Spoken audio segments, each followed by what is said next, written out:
You have the Vortex. This is the HD55. Very cool little phone. And you unfortunately have forgotten your PIN, pattern, or password, and no matter what you do, you can't remember it.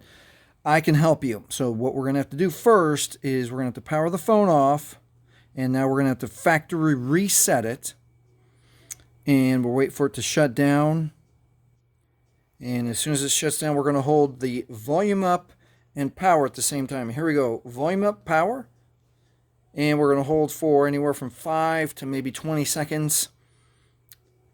Keeping in mind that we're going to let go with both fingers as soon as we see a little white menu show up in the center of the screen.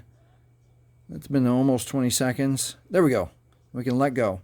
Now, be very careful. We have to read the directions. Volume up to select and volume down is okay. We're not going to push power yet. So volume up is to select, and we want the, went past, recovery mode. And then now I'm going to hit volume down for okay. Now we're going to wait a few more seconds here. We're going to look for the fallen Android no command for the next step. All right, at the no command fallen Android, now we're going to hold power down and then quick touch volume up, power, quick touch volume up, and that brings up the Android recovery menu. Okay, we're going to scroll with volume keys now to wipe data factory reset.